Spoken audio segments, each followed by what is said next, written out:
بشروني في السمية قمت جرت القصيد، والبشارة يوم جاتني مثل وبل المطر.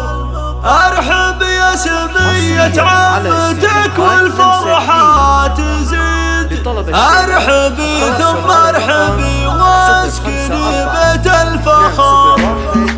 بشروني في آلا قمت جرت القصيد، والبشارة يوم جاتني مثل وبل المطر. يا لا أهلا هلا يا عسى عمرك مديد، أنت قرة عيننا يا بعد كل البشر. ارحبي يا بنت يزيد والفرحة تزيد، ارحبي ثم ارحبي واسكني بيت الفخر. والله إنه في قدومك دخلنا يوم عيد، عمة الفرحة علينا ولله الشكر. فرحة أمك سارة كل لحظة لك تزيد، يا قمرها اللي ما شافت مثيله.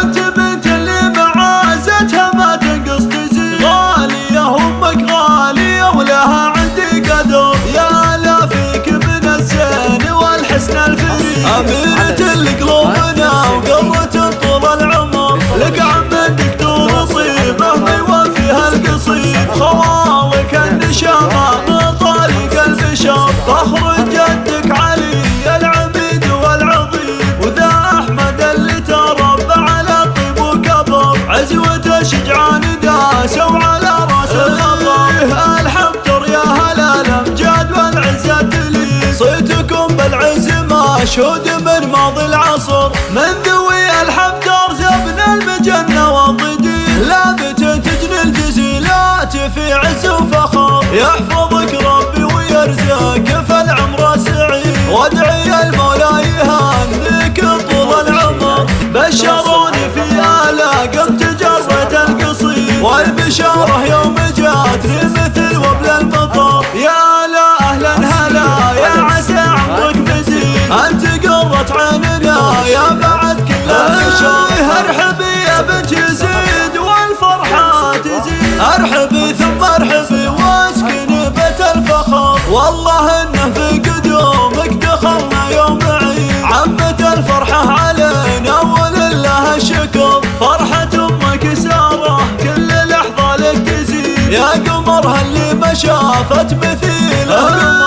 أنت بنت اللي معازتها ما تنقص تزيد، غالية أمك غالية ولها عندي قدر. يا لا فيك من الزين والحسن الفريد، أميرة لقلوبنا وقرة طول العمر. لك عم دكتور طيبة ما يوفيها القصيد، خوالك النشامة من طريق البشر. فخر جدك علي العميد والعظيم، وذا أحمد اللي تربى على الطيب وكبر. عزوة شجعان داسوا على راس الخطر، الحمتر يا هلا الأمجاد والعزة لي. صيتكم بالعز مشهود من ماضي العصر، من ذوي الحمتر زبن المجنة والضدين. لابت تجني الجزيلات في عز وفخر، يحفظك ربي ويرزقك في العمر سعيد. وادعي المولى يهنيك طول العمر.